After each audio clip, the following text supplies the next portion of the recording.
What's up guys, it's Leroy here, and guess what? We're back for another one. Today, we're talking about interacting with clients during a shoot. Man, I don't know if you noticed in some of my last videos, I'm constantly talking to my subjects. Even if it's an item, I don't know why. I talk to those things too. I always talk to my subject. No, I don't talk to stuff. But if I did, that would be pretty hilarious. Whenever I'm working with a person or a subject or individual, I tend to always talk to them just to give them courage, just to encourage them, make them feel at home, make sure they're comfortable. After doing this for 13 years, I'm starting to be able to notice if someone's going to be nervous about a photo shoot just by talking to them on the phone, and especially when they show up at the shoot. So, what do you do? What's the tips? What's the tricks? What's the secrets to find out how to make people feel comfortable in front of the camera? Well, the truth is, there are no secrets. It takes experience, dedication, hard work to figure out these things. You gotta put the time in to get the results out. Do I sound like Deion Sanders? I'm totally messing with y'all. Okay, let's get serious. If you want people to feel comfortable in front of your cameras, there's 3 things that you're gonna have to do. Number 1, use their name. Your name is the most pleasant thing that you can hear.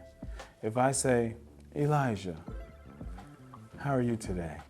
Elijah, how was it when you pick up your puppy today? Elijah, do you like strawberry jam? If your name's Elijah and you're watching right now, you probably feel really amazing right now. Or you don't. You might be annoyed. Well, you're gonna feel something whenever I keep saying your name. So, say their name, don't overuse it, but make them feel at home. You know, whenever you give them feedback, say their name. Elijah, you're doing a great job. Elijah, I love it when you look at your phone while I'm doing videos. Elijah, that's awesome. I gotta get serious. Okay, so number 1, use your client's name. Number 2, break the barriers. As soon as your client sits down in front of you, let them know, hey, I'm an open book. Tell me what you want me to know. I want you to love these photos as much as I love taking them of you. Ask them questions like, hey, what's your favorite part of your body? Do you like your eyes? Do you like your nose? Do you like your hair? Do you like your ears? Or do you not like your ears? Do you not like your nose? People will open up like a book and tell you what they like and they don't like about themselves. You just gotta give them that opportunity and make sure they know that you're not judging them because of those things. If they say, I don't like my nose, don't say, oh, your nose looks great. Just say, okay, if you don't like your nose, I'm gonna light you a specific way to make your nose less dominant in the photo. Or I'm gonna light you in a certain way, or I'm gonna pose you in a certain way to make you feel better. How many of y'all have heard these words? Man, can you crop that out? Or man, can you Photoshop that? Or man, can you fix this? Can you Facetune me? They say all kind of stuff. They want you to make them look like somebody they're not. And in certain instances, I mean, if that's what they want, you gotta service your client. But a lot of the stuff that they want done, we can do by posing, lighting, and just making them feel comfortable. So, break down the barriers. Talk to your client. It doesn't have to be a 30-minute conversation. It could be a pre-consult. It can be over email. It can be in your intake form. It can be in one of those options. Third and final thing that you want to do is you want to constantly give your client feedback throughout the shoot. And that feedback might be, let them look behind the camera. I love to let my clients look behind the camera. That way they know what I'm getting. And I let them know when they look at the back of the camera, hey, these are just raw files. I haven't done any of the magic yet. I haven't done any of the retouching. It's gonna go to the editor and the retoucher, and they're gonna make sure that everything looks good on your final image that you select, or your final images you select. So, let them know it's okay. This isn't the finished product. Whichever one you choose, we're gonna get it to look exactly like you want, but this is an opportunity for you to see what you're looking like on camera and see if there's any other things that you might not have knew to tell me that you like addressed in camera. So, I want to transition over to different ways I talk to clients when I'm working with them. So I have here with me a 50mm lens, just a 50. And this lens, I can get pretty close to you. I believe the camera that I'm shooting on right now, it's at a 50, so you can see about how close I am to you. I'm pretty close, but I'm not so close. I'm not in your bubble, but I'm not so far away where I'm not in your bubble. So the tone of my voice is gonna be at conversational level with the lens like this, right? I'm right there, you're right there. Nobody needs to shout at each other. We're just having a grand old time, like we're sitting down having coffee. That's how I talk to somebody with my 50. Now, if I'm with my 24 to 70, I could be a little bit further away. So I might have to raise my voice just a little bit more for you to hear me. Or maybe there's noise around us, or maybe it's just to a point to where you can't hear me because I'm speaking too softly. So with a lens that's longer like this, you'll probably have to raise your voice. You might feel like you're yelling at them, but you might not necessarily be yelling at them.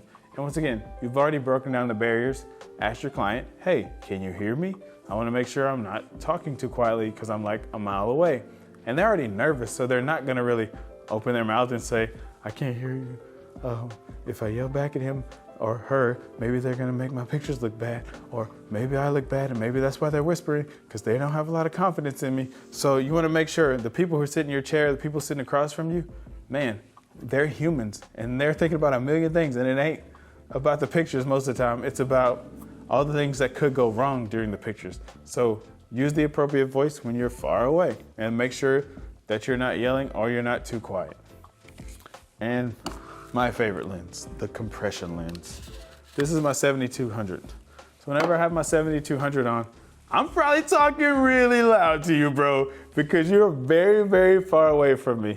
Most of the time I'm under a bridge, or I'm across a lake or a pond, and I'm trying to bring in the background and compress it, or I got a cityscape in the back and there's cars all over the place, but I want to bring the background close to you. So the 7200 is where you raise your voice and you make sure they can hear you, because if you don't, they're gonna be looking at you stupid because they don't know what you want them to do, but you know what you want them to do and they can't hear you, and you're doing all these hand gestures, it ain't gonna work.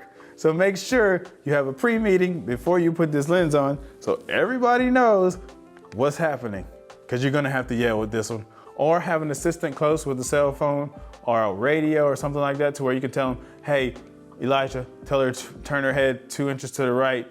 The wind's blowing kind of funny, and the way she's facing is making her hair go in her face. So tell her to turn this way. So just have a plan whenever you use this lens. Fabulous lens, but you've got to change the way you talk to your subject. Just by having these 3 different lenses I showed you, it changes the dynamic of a photo shoot. Okay, so let's talk about school portraiture, because I use school portraiture. I do a lot of school portraiture, and I work with a lot of sports athletes and school athletes and student athletes, and the most important thing with them is you don't get very much time with them typically.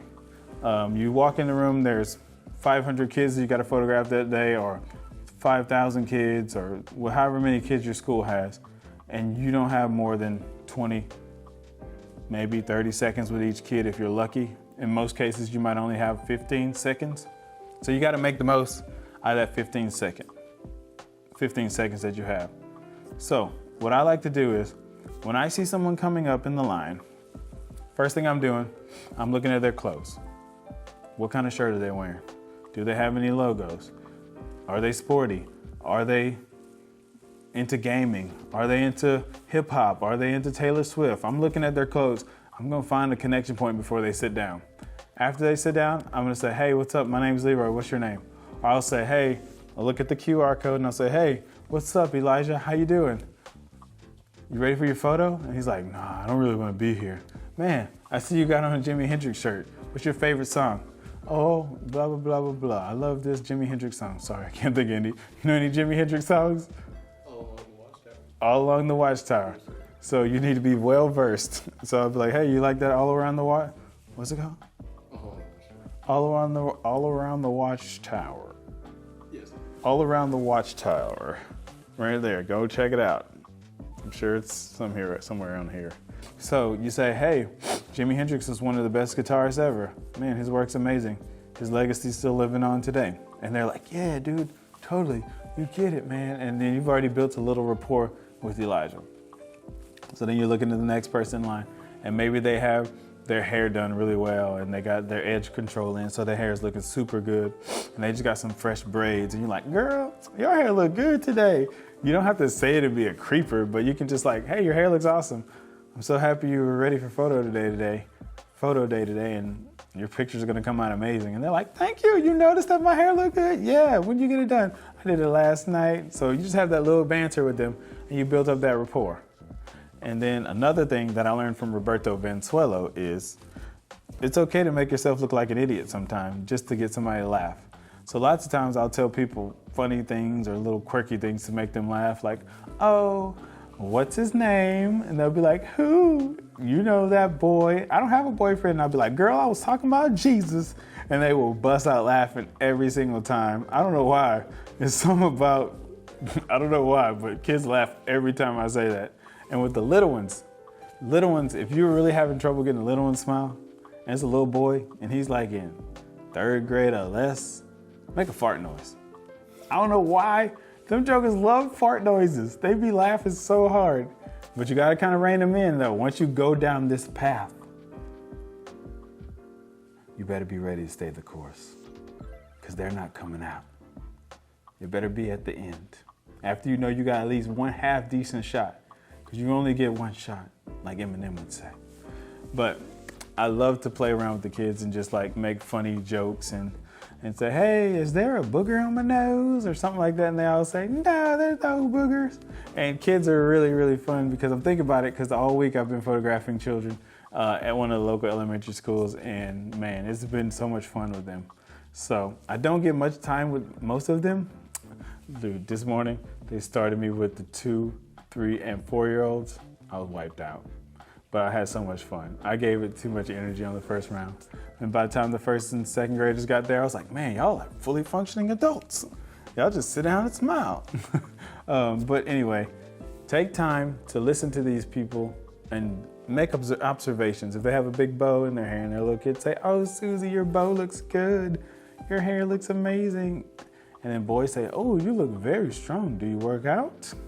So there's all kind of little things you can say just to make sure people are feeling comfortable in front of your camera.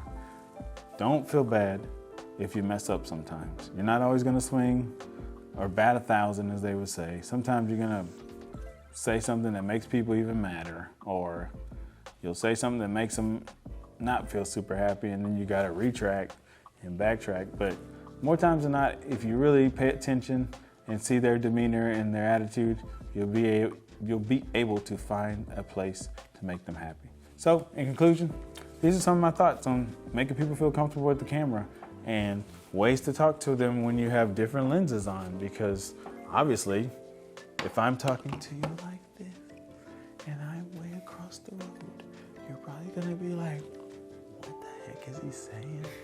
So, know your tools, know your subject. If you have a long shoot, get to know them as you start. I always say burn the first outfit anyway. I mean, you're gonna get a couple in it, but it ain't gonna be the ace. So, if you have questions about this, you wanna learn more about how to make your subjects feel comfortable, hit me up.